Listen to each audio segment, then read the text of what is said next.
Oh, hi Valery. Oh, hi. What are you doing here? Oh, I just moved here to Zizkov. Oh, don't you know what Czechs say about Zizkov? Žižkovu a Libni zdaleka se vyhni. Zizkov and Liben avoid from afar. If you lived in Prague long enough, you heard this saying before. And while we indeed will avoid Liben for the purpose of this video, what's wrong with Zizkov? Why should you stay away from it? So today in this video we're gonna explore this neighborhood, show you the most iconic sites and some places that locals love to go to. And then of course we will discover why this area used to have a bad reputation. Let's go.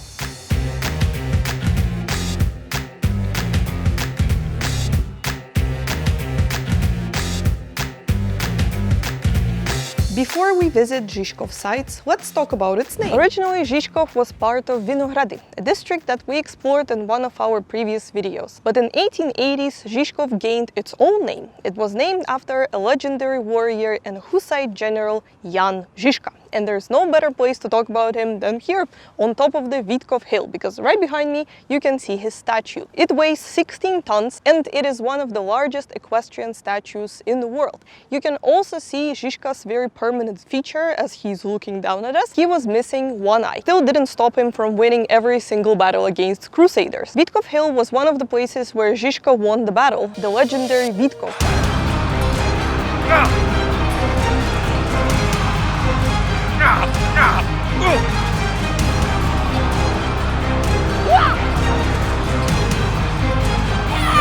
In case you were wondering what's inside of the building behind the statue, it is a national memorial nowadays, but it used to be a mausoleum for the first communist president Clement Gottwald.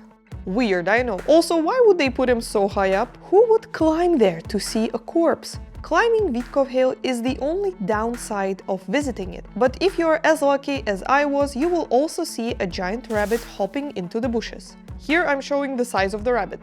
Yes, it was that big.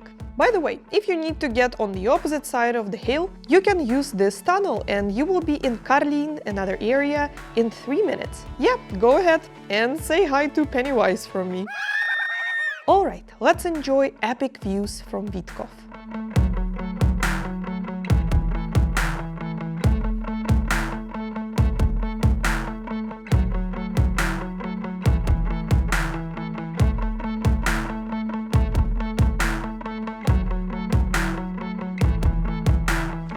Do you recognize this? This is Zizkov TV tower. What does it look like to you? A spaceship? A flower? A mistake? Well, we are gonna head there now. Let's go. Zizkov TV tower measures 216 meters. It is the tallest structure in Prague, but it was also once upon a time called the second ugliest building in the world. But all Zizkov dwellers are very proud to have this tower in their neighborhood. Also, check out these sculptures by David Cherny crawling on top of the tower. This tower has a restaurant, a bar and a very pricey hotel on the top. Don't rent it if you're scared of heights, obviously. Yeah, look at that. You can also go there for the viewpoint, but I don't feel like paying for that today. I think the best time to see this tower is actually at night because it's very nicely illuminated, or during the fog because it's completely covered by the mist and you cannot see anything there.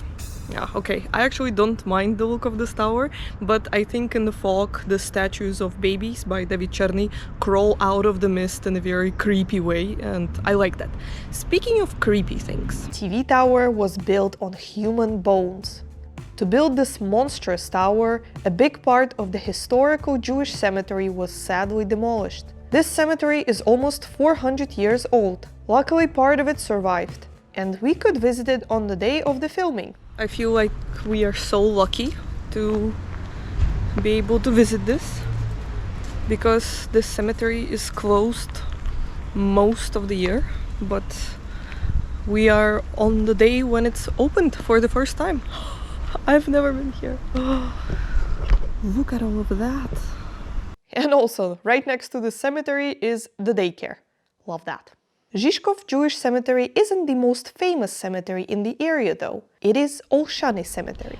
Olszany Cemetery is the largest cemetery in Prague. The first cemetery in this area was opened in 17th century after a plague epidemic, and 100 years later Joseph II passed a law that did not allow any cemeteries to be opened within the city border, so a much bigger cemetery was established here as the main burial ground for the whole Prague.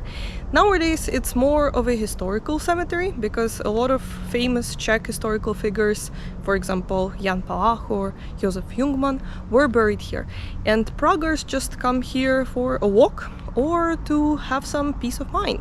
And if you were thinking, Valery, you forgot to show this church because it's in Zizkov, right? It is not, it's in Vinohrady. Yep, at least according to the map, but nevertheless I think it's one of the big centers of Zizkov life, because they have this market here. They don't have it every day, but they have it pretty often.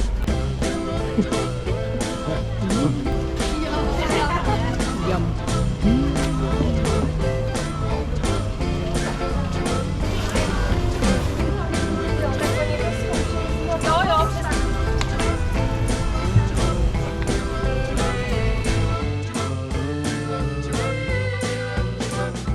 Historical sites and delicious food are not the main reason why people come to Zizkov. The main reason is alcohol, because Zizkov has the highest concentration of bars after Lesser Town and the Old Town. So the question where to go to drink in Zizkov is asked not because there are not so many options, but because there are simply too many options. Take this street alone, Boživojeva. It has over 18 bars, and there are even some pub crawls that come here and set themselves a goal to visit all of these bars in one night. I don't think that they achieved that goal yet, but it's fun to try, I'm sure.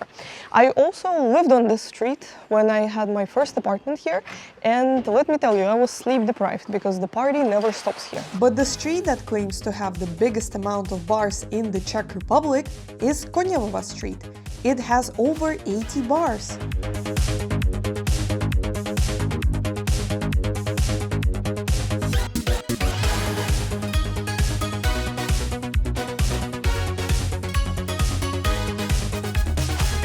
And if you're looking for an open-air drinking opportunity, you can always head to Parukarska Park.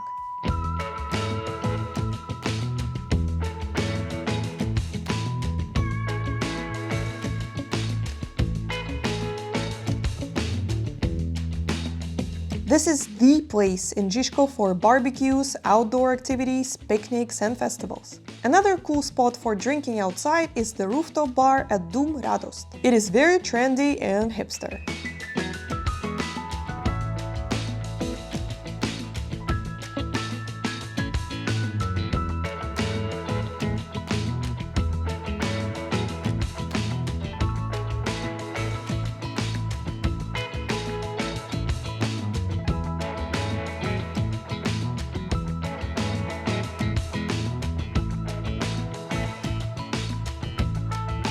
So far, Zizkov seems like a cool place to hang out and live. Why did Praguers used to avoid it? Zizkov has been nicknamed Prague Montmartre for its hilly terrain and because it used to be a bohemian artsy neighborhood.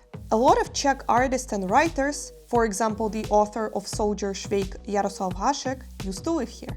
But unlike its richer and fancier older brother Vinohrady, Zizkov was a relatively cheap place to live, so it was inhabited by lower classes. During the communist regime, Zizkov almost got destroyed because the Communist Party wanted to do another sanitization, meaning they wanted to destroy the old historical buildings and build the panel houses instead of these ones. Thankfully, it didn't happen, or happened but on a smaller scale. You can see that here they did manage to build some of the panel houses. By the way, if you want to see an area in Prague that consists solely of buildings like that, check out our video about Jižní Město.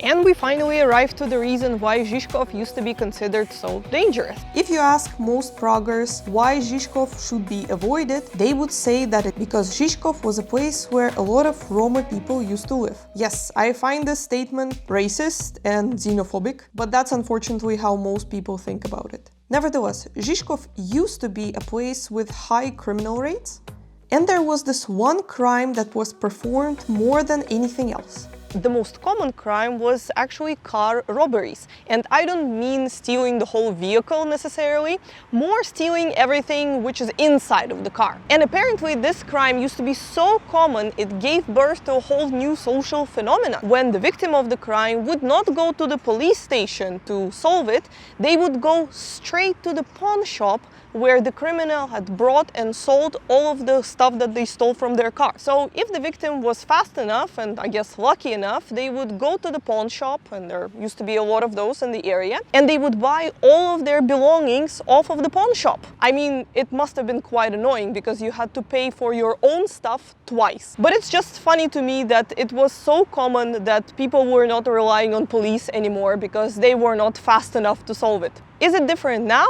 Yeah, I think Zizkov is pretty different now. But even 8 years ago, when I was moving in here for the first time, I asked my real estate agent about the area, and she said that the upper Zizkov is fine, but the lower part I should stay away from. But I think now it's totally okay. Even though Zizkov still has pretty high crime rate, I believe it's the third area after Lesser Town and Old Town in Prague. It seems to me that Zizkov is currently going through a renaissance. From a dodgy neighborhood where people were afraid to go, it now transforms into a hipster heaven with cool bars, cafes and parks where people hang out all day. Now Zizkov is the area where many Praguers want to live. But is there space for everyone? We are now all the way on the edge of Zizkov. Over there you can see Zizkov Freight railway station that is currently being demolished and turned into a huge apartment building complex. And over here you can see UTB, a building that was lovingly nicknamed Mortar by the locals. And I guess Sauron has lost, because Mortar will also be demolished and turned into, guess what? Another apartment building complex. Even our beloved Zizkov garden has fallen a victim of property investment, and soon bulldozers and cranes will arrive there as well. My prediction is that this area will turn into yet another middle-class quarter that will look like you are just about anywhere else in the world where rich and middle-class people live. So hurry up if you want to see Zizkov in its dusty and neglected glory. Don't worry though, there's someone who will protect this area from ruthless developers. Let me introduce you to a superhero that protects the gate to Zizkov. His name is Prague. He is a fictional character that came from an urban legend that was told among people during the Second World War. Prague was bouncing on the heads of Nazis and saving innocent lives. This is his modern, more realistic version. Let's hope he will protect Zizkov from gentrification.